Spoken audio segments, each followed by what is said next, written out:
Editor of the Pan-African Journal and a professor of international law.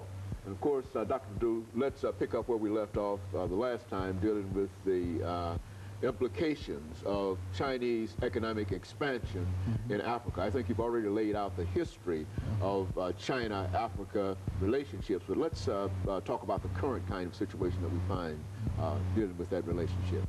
Yeah, you know, what is happening now is that because of China's growth, you know, economically, it needs more goods and services to feed and take care of 1.3 billion population.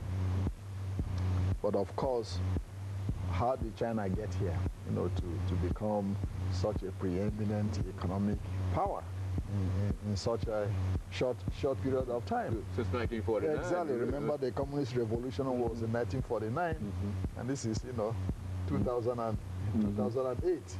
What happened was that, you know, when the communists came to power, Mao Zedong believed in a theory called politics first. Deng Xiaoping, who was the Secretary General of the Chinese Communist Party, you know, believed in economics first. And both of them didn't see eye to eye. So that was the reason for the Cultural Revolution in China in the 1960s. Mao Zedong wanted to eliminate all opposition, those who believed in economic, you know, economic development first. He believed in political independence and development first, economics second. Deng Xiaoping and Liu Shaoqi believed in economics first. Okay. So when Mao Zedong died, you know, in 1976, he was replaced by a guy called Hua Guofeng. Hua Guofeng wanted to continue with the policies of Mao Zedong, but the supporters of Deng Xiaoping, you know, didn't want that to continue. So what happened was that they conspired against him, removed him from power, and returned Deng Xiaoping to power. When Deng came back to power, the first thing he enunciated was what was called the four modernization. Modernizing economic, you know, agriculture, science and technology, the military, and all that. That's what gave China its economic leap forward. This was in about 1978 when he articulated his policy of modernization.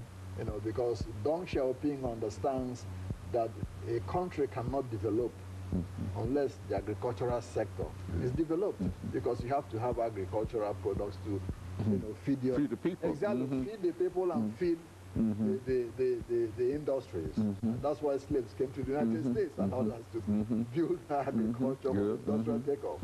So Deng emphasized these things. And moreover, he intermarried capitalism with communism. Okay, yeah. He said, hey, you know, we can develop, people can make money as far as they don't challenge the primacy of the Communist Party. Okay? One country, two systems. He did it with Hong Kong, the same way with Hong Kong. Okay. Hey, no problem, let people in Hong Kong make all the money they want. As long as they don't challenge, they're good. Okay? That's what the Russians would have done. That's why people in Russia were mad about Gorbachev not having done the same thing. Okay? So that's what brought China where it is now. Today in Africa, we have about 1 million Chinese working in Africa. Almost 1 million Chinese in Africa. Building roads in Kenya. Building hydropower stations in Ghana. Mobile phones. Building mobile phones in Ethiopia. 45% of the offshore oil reserves in Nigeria owned by Chinese. There are about 50,000 Chinese in Nigeria alone. Much more than the British colonialists in Nigeria during independence. Okay? Today, trade volume between China and Africa is $59 billion. Third only to the United States and France. Okay? China is Africa's third largest trading partner today, with about $59 to $60 billion in trade. Okay? And this is a large sum of money. The Tanzam Railway, that carries, you know, goods from the port of Dar es Salaam to Zambia and the rest, and copper from Zambia to the port in Dar es Salaam, was built by the Chinese free of charge.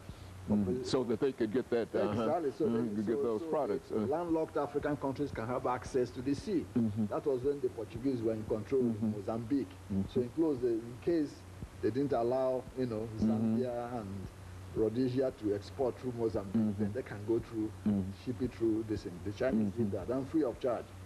Now, in 2000, the first forum on Sino-African relationship was held, you know, in Beijing, with over 48 African presidents attending. You know, before you normally have Franco-Africa Summit. Every year, France and, you know, these African groups have a meeting. Now, China and Africans all get together.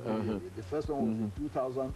The third one was in 2006. And in fact, after the 2006 meeting, President Hu Jintao of China said, hey, you know, China is going to give African countries about $3 billion in grants and loans, and about $2 billion, you know, in credits, export credits for them to, you know, import Chinese goods.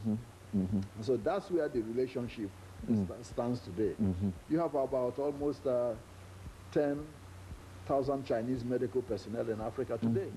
You know, doctors and nurses in Tanzania, in Zambia, in Mozambique, in Somalia, in Ethiopia. All over Africa. You name it, exactly. And in fact, the copper industry in Zambia now is controlled by the Chinese.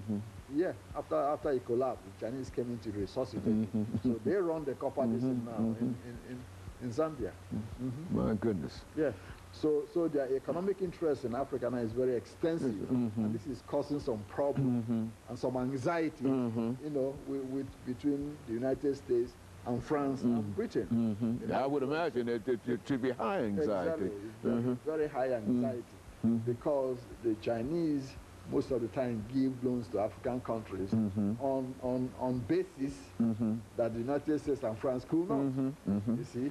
And most of the oil now in the Sudan, in Nigeria, in Angola, in Gabon, France is, you know, China is competing. Dr. LMadu, let's make preparations for this this second commercial break.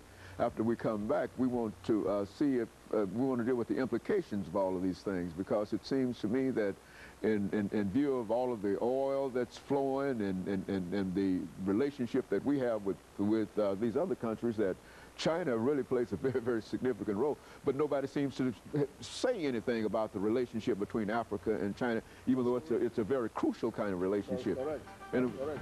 And of course, we'll be back with our audience following this very, very short commercial break.